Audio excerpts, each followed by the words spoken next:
Sixth standard 10th chapter സമുദ്രങ്ങളിലൂടെ world ജിയോഗ്രഫിയുമായി related ആയിട്ടുള്ള ഒരു ചാപ്റ്ററാണ്. വയലും പുഴയും കടന്നു പോകാം, കടലിൽ പകർന്നു പോകാം, പഴയ കാലത്ത് കൊളംബസ് പോയപ്പോൾ പുതിയ ലോകങ്ങൾ തിരഞ്ഞു പോകാം, നമ്മൾ പുതുവാനവട്ടങ്ങൾ തേടിപ്പോകാം. NV കൃഷ്ണവാര്യർ. കൊളംബസിനെ പോലെ സാഹസിക യാത്ര നടത്തിയ നാവികരെക്കുറിച്ച് നമ്മൾ കേട്ടിട്ടുണ്ട്. പുതിയ ലോകങ്ങൾ തേടി വിശാലമായ സമുദ്രങ്ങളിലൂടെ അവർ നടത്തിയ യാത്ര ചരിത്രത്തിൽ സ്ഥാനം പിടിച്ചവയാണ്. ഭൂമിയിൽ ജീവൻ നിലനിർത്തുന്ന പ്രധാന ഘടകങ്ങളിൽ ഒന്നാണ് ജലം. ഭൗമോപരിതലത്തിൻ്റെ 71% ജലമാണ്. സമുദ്രങ്ങൾ, കായലുകൾ, തടാകങ്ങൾ, നദികൾ, അരുവികൾ, ഉറവകൾ, ജലസംഭരണികൾ, കിണറുകൾ എന്നിവ ജലത്തിൻ്റെ വിവിധ സ്രോതസ്സുകളാണ്. ഇവയിൽ ഉപരിതല ജലസ്രോതസ്സുകളും ഭൂഗർഭ ജലസ്രോതസ്സുകളും ഉൾപ്പെടുന്നു. ഉപരിതല ജലസ്രോതസ്സുകൾ ഭൗമോപരിതലത്തിൽ കാണപ്പെടുമ്പോൾ ഭൂഗർഭ ജലസ്രോതസ്സുകൾ ഉപരിതലത്തോട് ചേർന്ന് ഭൂമിക്കുള്ളിലായി കാണപ്പെടുന്നു. ഇനി കുറച്ച് ജലസ്രോതസ്സുകളുടെ പിക്ചറൊക്കെയാണ് കൊടുത്തിട്ടുള്ളത്. അതിൽ കിണർ, തടാകം, നീരുറവ, കുഴൽ കിണർ, നദി, സമുദ്രം എല്ലാം ഉണ്ട്. അതിൽ നദി എന്നത് ഉപരിതല ജലസ്രോതസ്സിന് എക്സാമ്പിളാണ്. ഭൂഗർഭ ജലസ്രോതസ്സിൻ്റെ എക്സാമ്പിളാണ് നീരുറവ. ഇനി ജലമണ്ഡലം. എന്താണ് ജലമണ്ഡലം? ഖരം, ദ്രാവകം, വാതകം എന്നീ അവസ്ഥകളിൽ ഭൂമിയുടെ ഉപരിതലത്തിലും അന്തർഭാഗത്തും അന്തരീക്ഷത്തിലുമായി കാണപ്പെടുന്ന ആകെ ജലമാണ് ജലമണ്ഡലം. ജലമണ്ഡലത്തിലെ ജലത്തിൻ്റെ ചാക്രിക ചലനത്തിൻ്റെ ഫലമായാണ് ജലസ്രോതസ്സുകളിലെ ജലം ഉപയോഗത്തിനനുസരിച്ച് തീർന്നു പോകാത്തത്. ഇനി ജലപരിവൃത്തി. ഭൂമിക്കുള്ളിലും ഭൗമോപരിതലത്തിലും അന്തരീക്ഷത്തിലുമായുള്ള ജലത്തിൻ്റെ ചാക്രിക ചലനമാണ് ജലപരിവൃത്തി. ഭൗമോപരിതലത്തിലെ വിവിധ ജലസ്രോതസ്സുകളിലെ ജലം ബാഷ്പീകരണത്തിലൂടെ നീരാവിയായി മാറുന്നു. ഇങ്ങനെ അന്തരീക്ഷത്തിലെത്തുന്ന നീരാവി ഘനീഭവിച്ച് മേഘങ്ങൾ രൂപം കൊള്ളുന്നു. മേഘങ്ങൾ കൂടാതെ മൂടൽമഞ്ഞ്, തുഷാരം എന്നിവ ഘനീകരണത്തിൻ്റെ മറ്റു രൂപങ്ങളാണ്. മൂടൽമഞ്ഞ്, തുഷാരം, മേഘങ്ങൾ ഇവയെല്ലാം ഘനീകരണത്തിൻ്റെ രൂപങ്ങളാണ്. വർഷണത്തിലൂടെ മേഘങ്ങളിലെ ജലകണികകൾ ഭൂമിയിലേക്ക് പതിക്കുന്നു. മഴ, മഞ്ഞുവീഴ്ച, ആലിപ്പഴം വീഴ്ച എന്നിവ വർഷണത്തിൻ്റെ വിവിധ രൂപങ്ങളാണ്. ഒരു ദ്രാവകം താപത്തിൻ്റെ സഹായത്താൽ വാതകാവസ്ഥയിലേക്ക് മാറുന്ന പ്രക്രിയ ബാഷ്പീകരണം, ഇവാപൊറേഷൻ. വായുവിലെ ജലബാഷ്പം, നീരാവി, തണുത്ത് ജലമായി മാറുന്നത് ഘനീകരണം, കണ്ടൻസേഷൻ. വായുവിലെ ജലബാഷ്പം തണുത്ത് ജലമായി മാറുന്നത് ഘനീകരണം. തുടർച്ചയായ ഘനീകരണത്തിലൂടെ മേഘങ്ങളിലെ ജലകണികകളുടെ വലുപ്പവും ഭാരവും കൂടുമ്പോൾ അന്തരീക്ഷത്തിൽ തങ്ങി നിൽക്കാനാവാതെ അവ ദ്രാവക രൂപത്തിലോ ഖരരൂപത്തിലോ ഭൂമിയിലേക്ക് പതിക്കുന്ന പ്രക്രിയ വർഷണം, പേഴ്സിപ്പിറ്റേഷൻ. ഇങ്ങനെ ജലമണ്ഡലത്തിൽ ജലം ബാഷ്പീകരണം, ഘനീകരണം, വർഷണം എന്നീ പ്രക്രിയകളിലൂടെ ചാക്രികമായി ചലിച്ചുകൊണ്ടിരിക്കുന്ന പ്രവൃത്തി ജലപരിവൃത്തി എന്ന് അറിയപ്പെടുന്നു.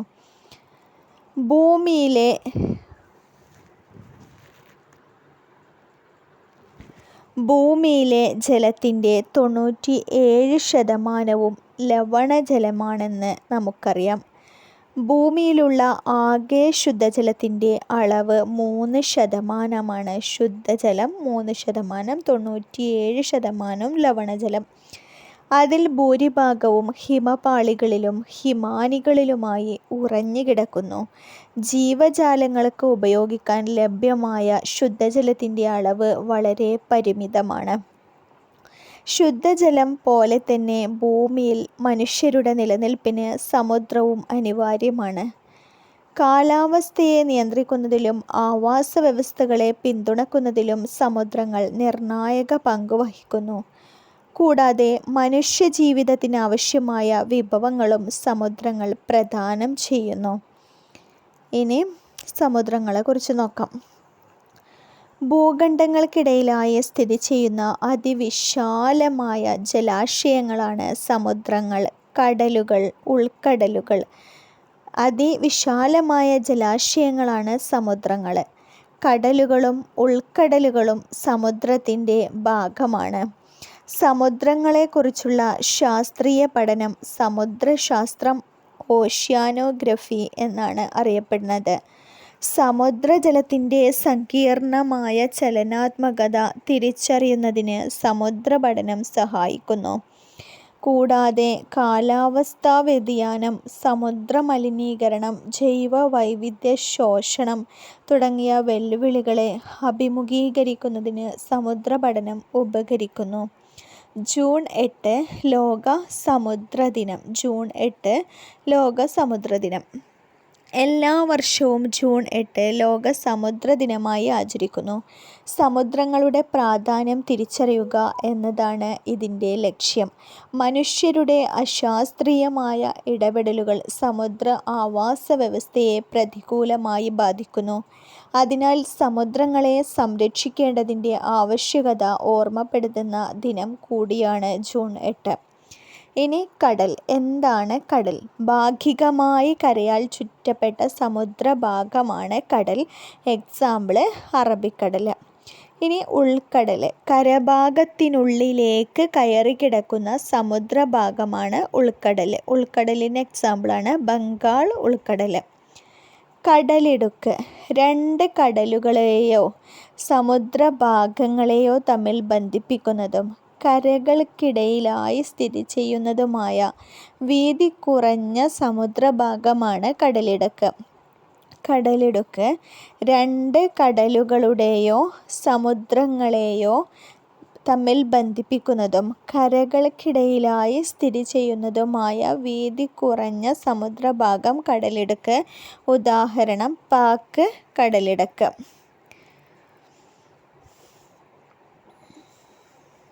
പോയിൻ്റ് നെമോ എന്ന സമുദ്രഭാഗത്തെക്കുറിച്ച് നിങ്ങൾ കേട്ടിട്ടുണ്ടോ എന്ന് ചോദിക്കുന്നുണ്ട്. എന്നിട്ട് അതിലൊരു ചെറിയൊരു ഡിസ്ക്രിപ്ഷൻ തന്നിട്ടുണ്ട്. കരയിൽ നിന്നും ഏറ്റവും അകലെയുള്ള സമുദ്രഭാഗമാണ് പോയിൻ്റ് നിമോ.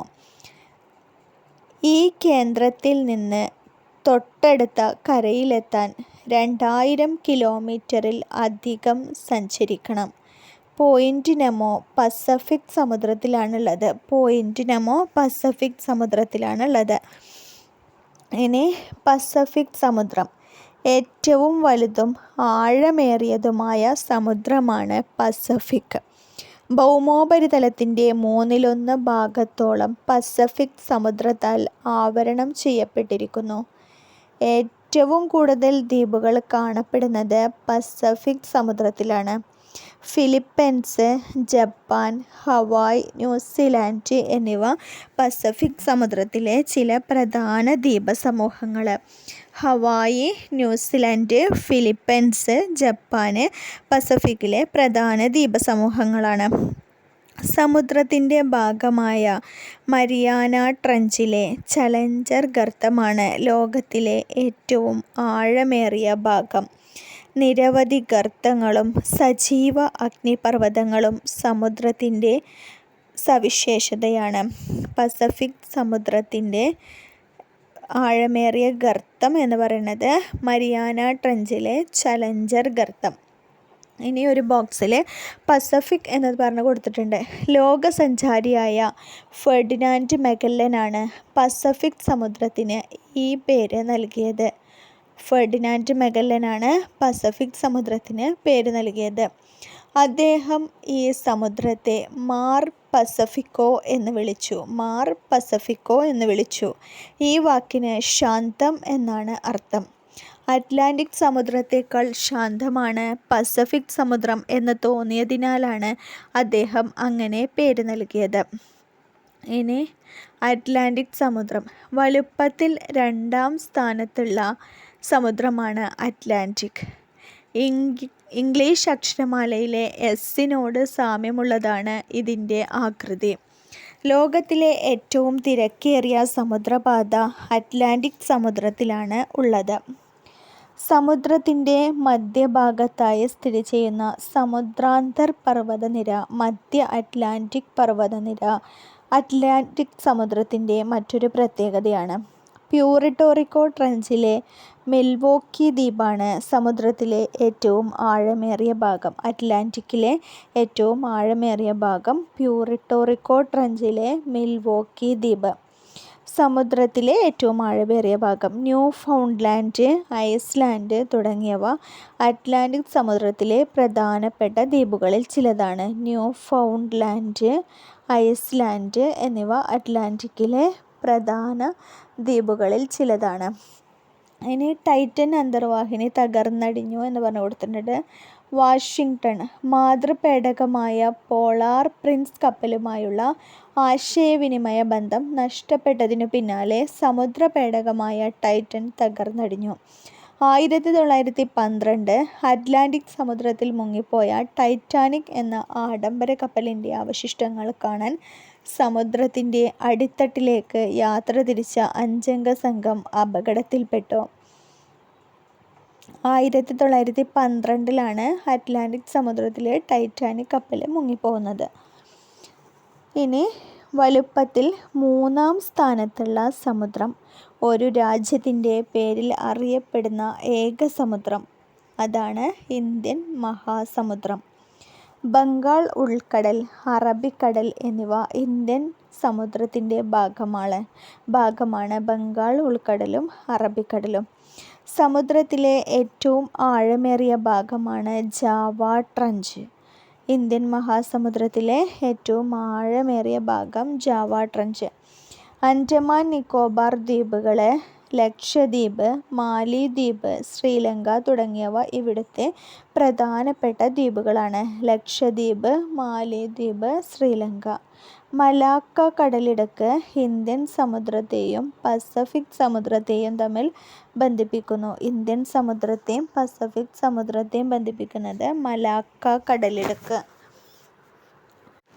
ഇനി നെക്സ്റ്റ് ദക്ഷിണ സമുദ്രം. അന്റാർട്ടിക്കയ്ക്ക് ചുറ്റുമായി ഏകദേശം 60° ദക്ഷിണ അക്ഷാംശം വരെ ദക്ഷിണ സമുദ്രം വ്യാപിച്ചു കിടക്കുന്നു. ആർട്ടിക് ഒഴികെ മറ്റെല്ലാ സമുദ്രങ്ങളുമായി അതിർത്തി പങ്കിടുന്ന ഈ സമുദ്രത്തിന് വലുപ്പത്തിൽ 4-ാം സ്ഥാനമാണുള്ളത്. അന്റാർട്ടിക് സമുദ്രത്തിന് 4-ാം സ്ഥാനം. ഡോൾമാൻ, ഹേഡ് എന്നിവ സമുദ്രത്തിലെ ചില ദ്വീപുകളാണ്. ദക്ഷിണ സമുദ്രത്തിലെ ദ്വീപുകളാണ് ഡോൾമാൻ, ഹേഡ്. സൗത്ത് സാൻഡ്വിച്ച് ട്രഞ്ചിലെ ഫാക്ടോറിയൻ ഗർത്തമാണ് ഇവിടുത്തെ ഏറ്റവും ആഴമേറിയ ഭാഗം. ദക്ഷിണ സമുദ്രത്തിലെ സൗത്ത് സാൻഡ്വിച്ച് ട്രഞ്ചിലെ ഫാക്ടോറിയൻ ഗർത്തം ദക്ഷിണ സമുദ്രത്തിലെ ആഴമേറിയ ഭാഗം. ഇനി ആർട്ടിക് സമുദ്രം. ഭൂരിഭാഗവും ആർട്ടിക് വൃത്തത്തിനുള്ളിലായി സ്ഥിതി ചെയ്യുന്ന സമുദ്രമാണ് ആർട്ടിക് സമുദ്രം. ആർട്ടിക് സമുദ്രത്തിലാണ് ഉത്തരധ്രുവം ഉള്ളത്. ഏറ്റവും ചെറുതും ആഴം കുറഞ്ഞതുമായ സമുദ്രമാണിത്. ആർട്ടിക് സമുദ്രം ഏറ്റവും ചെറുതും ആഴം കുറഞ്ഞതും. വർഷത്തിൽ ഭൂരിഭാഗവും ഇവിടം മഞ്ഞുറഞ്ഞ അവസ്ഥയിലാണ്. മൊല്ലായ് ഗർത്തമാണ് ഈ സമുദ്രത്തിലെ ഏറ്റവും ആഴമേറിയ ഭാഗം. ആർട്ടിക് സമുദ്രത്തിലെ ആഴമേറിയ ഭാഗം മൊല്ലായ് ഗർത്തം. ഏഷ്യ, യൂറോപ്പ്, വടക്കേ അമേരിക്ക എന്നീ ഭൂഖണ്ഡങ്ങളുടെ വടക്കേ അതിർത്തിയാണ് ആർട്ടിക് സമുദ്രം. ഏഷ്യ, യൂറോപ്പ്, വടക്കേ അമേരിക്കയുടെ വടക്കേ അതിർത്തിയാണ് ആർട്ടിക് സമുദ്രം. സമുദ്രജലവും ചലനങ്ങളും. അതിവിശാലമായ മണൽപ്പരപ്പ്, നോക്കെത്താ ദൂരത്തോളം പരന്നുകിടക്കുന്ന അനന്തമായ കടൽ, വട്ടമിട്ടു പറക്കുന്ന കടൽക്കാക്കകളും പരുന്തുകളും, ഓളപ്പരപ്പിലൂടെ ഒഴുകി നടക്കുന്ന വഞ്ചികളും ബോട്ടുകളും, ഒന്നിനു പിറകെ ഒന്നായി തീരം തൊട്ട് തിരികെ പോകുന്ന തിരമാലകൾ, ചിലപ്പോൾ താരാട്ട് പാടി വന്ന് എൻ്റെ കാലുകളെ തഴുകി മടങ്ങി, മറ്റു ചിലപ്പോൾ ഗംഭീര ശബ്ദത്തോടെ ആർത്തിരമ്പി കരയിലേക്ക്. ഒരു കുസൃതി തിര എന്നെ ആകെ നനച്ചു. അങ്ങനെ ഞാനാദ്യമായി കടൽ വെള്ളത്തിൻ്റെ രുചിയറിഞ്ഞു. എന്തൊരു പണി കടൽ വെള്ളത്തിന്! പഠനയാത്രയുടെ ഭാഗമായി ഇടുക്കിയിൽ നിന്ന് ആദ്യമായി കടൽ കാണാനെത്തിയ ദിയയുടെ അനുഭവക്കുറിപ്പാണ് നമ്മൾ വായിച്ചത്. എന്താണ് തിരമാലകൾ? കാറ്റ് സമുദ്രോപരിതലത്തിൽ ഉണ്ടാക്കുന്ന ചലനമാണ് തിരമാലകൾ. കാറ്റ് സൃഷ്ടിക്കുന്ന ഊർജ പ്രവാഹങ്ങൾ സമുദ്രോപരിതലത്തിൽ ഉയർച്ച താഴ്ചകൾ സൃഷ്ടിക്കുന്നു. ജലോപരിതലത്തെ സ്പർശിച്ച് കാറ്റ് വീശുമ്പോഴാണ് സാധാരണയായി തിരമാലകൾ ഉണ്ടാകുന്നത്. സമുദ്രജലത്തിൻ്റെ തുടർച്ചയായ ഈ ഉയർച്ച താഴ്ചകളാണ് തിരമാലകൾ. കാറ്റിൻ്റെ വേഗത വർദ്ധിക്കുന്നതിനനുസരിച്ച് തിരമാലകളുടെ വലുപ്പവും വർദ്ധിക്കുന്നു. സമുദ്രജലനിരപ്പ് നിശ്ചിത ഇടവേളകളിൽ ഉയരുകയും താഴുകയും ചെയ്യുന്ന പ്രതിഭാസമാണ് വേലിയേറ്റ വേലിയിറക്കങ്ങൾ. സമുദ്രജലനിരപ്പ് ഉയരുന്നതിനെ വേലിയേറ്റമെന്നും താഴുന്നതിനെ വേലി ഇറക്കമെന്നും പറയുന്നു. സമുദ്രത്തിനുള്ളിലൂടെ നദികൾ ഒഴുകുന്നത് സങ്കൽപ്പിക്കൂ. സമുദ്രജലം കിലോമീറ്ററുകളോളം നദികളെപ്പോലെ സമുദ്രത്തിനുള്ളിലൂടെ ഒഴുകുന്നുണ്ട്. ഇങ്ങനെ സമുദ്രങ്ങളിൽ നിശ്ചിത ദിശയിൽ നിശ്ചിത പാതയിലൂടെ തുടർച്ചയായി ജലം ഒഴുകുന്ന പ്രതിഭാസമാണ് സമുദ്രജല പ്രവാഹം. എല്ലാ സമുദ്രങ്ങളിലും സമുദ്രജല പ്രവാഹങ്ങൾ ഉണ്ട്. വേലിയേറ്റ വേലിയിറക്കങ്ങൾ. ചന്ദ്രൻ്റെയും സൂര്യൻ്റെയും ഗുരുത്വാകർഷണ ബലം, അപകേന്ദ്രബലം എന്നിവ കാരണം സമുദ്രജലനിരപ്പ് ഉയരുകയും താഴുകയും ചെയ്യുന്നതാണ് വേലിയേറ്റവും വേലിയിറക്കവും. ഭൂമിയിൽ ചന്ദ്രന് അഭിമുഖമായി വരുന്ന വശത്ത് ഗുരുത്വാകർഷണ ബലത്താലും വിപരീത വശത്ത് അപകേന്ദ്ര ബലത്താലും ഒരേ സമയം വേലിയേറ്റങ്ങൾ ഉണ്ടാകുന്നു. ഈ സമയം ഭൂമിയിലെ മറ്റ് സമുദ്രഭാഗങ്ങളിൽ വേലിയിറക്കവും അനുഭവപ്പെടുന്നു. ഇനി സമുദ്രജലപ്രവാഹങ്ങൾ. സമുദ്രങ്ങളിലെ നിശ്ചിത പാതയിലൂടെ സമുദ്രജലം തുടർച്ചയായി ഒഴുകുന്ന പ്രതിഭാസമാണ് സമുദ്രജലപ്രവാഹം. കാറ്റ്. സമുദ്രജലത്തിൻ്റെ ഊഷ്മാവിലുണ്ടാകുന്ന വ്യത്യാസം. കാറ്റ് സമുദ്രജലത്തിൻ്റെ ഊഷ്മാവിലെ വ്യത്യാസം, ലവണത്വത്തിലെ വ്യത്യാസം, ഭൂമിയുടെ ഭ്രമണം തുടങ്ങിയവ സമുദ്രജലപ്രവാഹങ്ങൾക്ക് കാരണങ്ങളാണ്. എല്ലാ ജലസ്രോതസ്സുകളിൽ നിന്ന് ലഭിക്കുന്ന ജലത്തിലും ധാതുലവണങ്ങൾ അലിഞ്ഞു ചേർന്നിട്ടുണ്ട്. എന്നാൽ സമുദ്രജലത്തിൽ ലവണങ്ങളുടെ അളവ് പൊതുവെ കൂടുതലാണ്. അതുകൊണ്ടാണ് സമുദ്രജലത്തിന് ഉപ്പുരസമുള്ളത്. ജലത്തിൽ അലിഞ്ഞു ചേർന്നിട്ടുള്ള എല്ലാ ധാതുലവണങ്ങളുടെയും മൊത്തം അളവാണ് ലവണത്വം. എല്ലാ ധാതുലവണങ്ങളുടെയും മൊത്തം അളവ് ലവണത്വം. പ്രാചീന കാലം മുതൽ മനുഷ്യർ സമുദ്രങ്ങളെ ഉപജീവനത്തിനായി ആശ്രയിക്കുന്നു. മത്സ്യസമ്പത്തിനൊപ്പം മൂല്യമേറിയ മറ്റു വിഭവങ്ങളും സമുദ്രം പ്രദാനം ചെയ്യുന്നു. രാജ്യാന്തര വാണിജ്യ ബന്ധങ്ങൾ നിലനിർത്തുന്നതിന് സമുദ്രഗതാഗതം സഹായിക്കുന്നു. ആഗോളതാപനത്തെ നിയന്ത്രിക്കുന്നതിലും ഓക്സിജൻ ഉൽപ്പാദിപ്പിക്കുന്നതിലും സമുദ്രങ്ങളുടെ പങ്ക് വളരെ വലുതാണ്. സമുദ്രതീരങ്ങൾ പൊതുവെ വിനോദസഞ്ചാര കേന്ദ്രങ്ങൾ കൂടിയാണ്. ഇനി കാലാവസ്ഥയെ സമുദ്രം നന്നായിട്ട് സ്വാധീനിക്കുന്നുണ്ട്. സമുദ്രജല മലിനീകരണം എന്ന് പറഞ്ഞ് കൊടുത്തിട്ടുണ്ട്. അതിൽ പ്ലാസ്റ്റിക് ബോട്ടിലൊക്കെ ബീച്ചിൻ്റെ ഒക്കെ സൈഡിൽ വലിച്ചെറിയണ ഫോട്ടോ, കടലിലേക്ക് വലിച്ചെറിയണ ഫോട്ടോ, കപ്പലുകളൊക്കെ തീ പിടിക്കുന്നത് ഇതൊക്കെ സമുദ്രജല മലിനീകരണത്തിന് കാരണമാകും. സമുദ്രങ്ങൾ പലതരത്തിലുള്ള വെല്ലുവിളികൾ അഭിമുഖീകരിക്കുന്നുണ്ട്. മലിനീകരണമാണ് സമുദ്രങ്ങൾ നേരിടുന്ന പ്രധാന പ്രശ്നം. രാസവസ്തുക്കളും മറ്റ് ഹാനികരമായ പദാർത്ഥങ്ങളും സമുദ്രത്തിൽ എത്തിച്ചേരുന്നത് സമുദ്ര ആവാസ വ്യവസ്ഥയ്ക്ക് ഭീഷണിയാണ്. സമുദ്രങ്ങളെ മാത്രമല്ല, നദികൾ, തടാകങ്ങൾ, ശുദ്ധജല സ്രോതസ്സുകളായ എല്ലാത്തിനെയും മലിനീകരണം ബാധിക്കുന്നു. സമുദ്രജല സംരക്ഷണ മാർഗങ്ങൾ: തീരങ്ങളെ മാലിന്യമുക്തമാക്കി സംരക്ഷിക്കുക. സമുദ്ര സംരക്ഷണത്തെക്കുറിച്ച് അവബോധം വളർത്തുക. സുസ്ഥിരമല്ലാത്ത മത്സ്യബന്ധനം നിയന്ത്രിക്കുക.